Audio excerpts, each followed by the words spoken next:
Me koettiin tarpeelliseksi, että voidaan näyttää Lahdessa yhdessä, että täältä löytyy ystävällisyyttä ja täältä löytyy lämminhenkisyyttä. Sekin jo auttaa, että ihmiset löytää toisensa tavallaan niin kuin saamaan toiseltaan tukea, että hei, että mä haluan ilmaista, että Lahti ei ole rasistinen ja keskustelua ei käydä väkivallalla.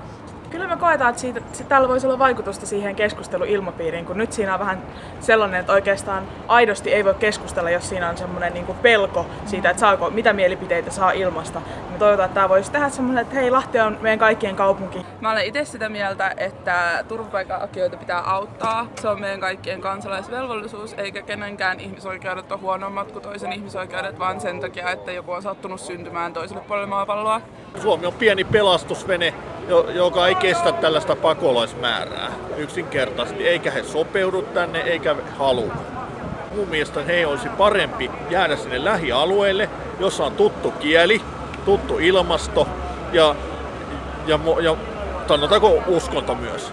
Turvapaikanhakijoissa on tietenkin hyvin eri taustaista väkeä. Epäilemättä joukossa on myös rikollisia, onnenonkijoita ja huijareita, jotka on kyettävä identifioimaan ja palauttamaan. Mutta turvapaikkahakemusten tiukimmankin seulonnan jälkeen jää vähintään 60% tai enemmän niitä ihmisiä, jotka ovat turvapaikan tarpeessa ja suojeluun oikeutettuja. 2 itse käyttämääni käsitettä, pakolainen ja pakoloinen. Pakolainen on sellainen ihminen, joka tulee tähän maahan todellisen vainon, sorron, sodan alta. Hän tulee tänne vilpittömin tarpein, vilpittömin aikein. Heitähän me suomalaiset emme vastusta, vaan me vastustamme näitä pakolaisia, jotka tulevat tänne vaatimaan oikeuksiaan. Suomi on pelastettava. Tässä on mun mielestä kansanliike jo syntymässä sen puolesta, että nämä rajat on saatava kiinni. Jos me ei onnistuta nyt pelastamaan Suomea tältä pakolaistulvalta, tämä tilanne tulee jatkossa vaan pahenemaan ja se seuraus on se, että me menetetään koko meidän kulttuuri. Meidän lapsilta ei mene vaan tulevaisuus, vaan identiteetti ja historia. Avoimessa demokratiassa ihmisillä on oikeus olla eri mieltä ja tuoda myös se esille. Pelkoja ja huolia on kuunneltava.